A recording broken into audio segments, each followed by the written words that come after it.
Hey everybody, welcome back. Check yourself before you wreck yourself by smashing that like button. It's a Federalist 51 joke. You'll get it.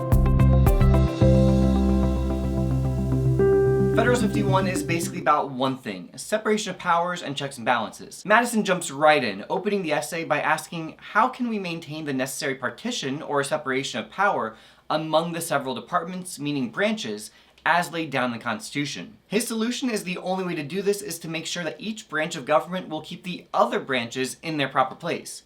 This is our first reference to checks and balances.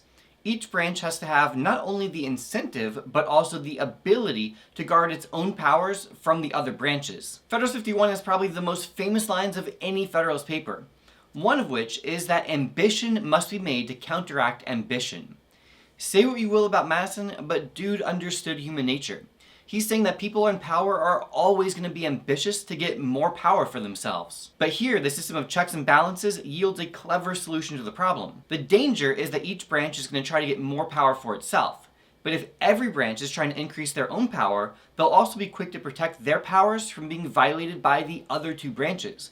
And this ensures that none of the three branches will become too powerful. It's like a three-way tug of war where everybody is pulling as hard as they can on the rope, but since there's two others pulling against them, nobody is able to dominate and get all the rope themselves. The next reasonable question might be, well, why do we need to worry about any one part of government getting too much power? Madison answers this by returning to human nature, saying that it's because of human nature that we need to control the abuses of government. He asks a rhetorical but deep question. What is government but the greatest of all reflections of human nature?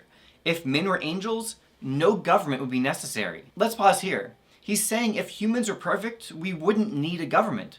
Remember, the whole reason we need a government is to protect people's rights from being violated by other people. So if people were perfect, there wouldn't be crime or war and nobody's rights would be violated.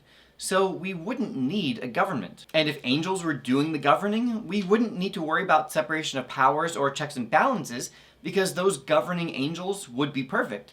So there would be no threat of government abusing its power. However, in the real world, we have men and women governing other men and women. So Madison says this is difficult because you first must enable the government to control the governed, but you also must oblige it to control itself. This is the age-old question about the right amount of power for a government to have. It has to be strong enough to do its job of protecting people's rights, but you also need to make sure to limit its power so it can't become abusive and actually take away people's rights. So that's the main idea, but there are a few other things you can take away from Federalist 51 and have in your back pocket for the argument essay. Madison assumes that in a republic, Congress would be the most powerful branch of government. So he says, alright, we have to take that power and divide it further. This is an argument for a bicameral legislature where the power of Congress is divided between the House and Senate, intentionally making it more difficult to pass legislation. You might be asking yourself, why would they want to make it tougher to pass legislation? Madison says it's going to be slower, tougher, and more difficult, but that's because if it were too easy to pass laws, Congress would have too much power and individual rights would be in jeopardy. So yeah, you know how people are always complaining that Congress never gets anything done? Well, that's exactly what Madison wanted. Madison briefly discusses another way to keep the power of Congress in check. This is to increase the power of the president by giving him a veto over congressional legislation. Interestingly though, Madison argues this can't be an absolute veto because that would shift power too much to the president. So instead, the Constitution lets the president veto legislation, but Congress can override it with a 2/3 vote. While most of Federalist 51 is about that battle between the branches, he does discuss federalism a little bit here. You'll recall that federalism is the division of power between the states and the new federal government. And the idea here is similar. Make sure that no level or part of government has too much power. So he describes the US as having a compound republic, meaning that it's divided between two distinct governments, state and federal.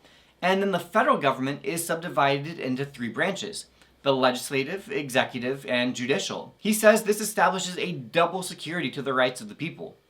As the states and federal governments jealously defend their powers from each other, they'll ensure that the other stays limited, leaving the people safer than they'd be if there were only one government. As you can see, limited government is a major theme of this essay, as really everything he suggests, separation of powers, checks and balances, and federalism, are all ways to ensure that governmental power is limited and that people's rights are protected. Madison does briefly highlight the idea of Federalist 10 again in this one, mentioning again the danger of factions, but again asserting that a large republic is the best way to mitigate that threat and to ensure that we have majority rule that doesn't end up trampling minority rights. Later on, Madison says that justice is the end of government. It's the purpose of government.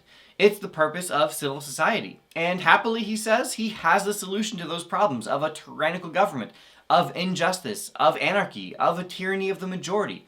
It's a Republican form of government with a healthy dash of federalism. Alright, well, that's Federalist 51. Until next time, this has been a La Money production.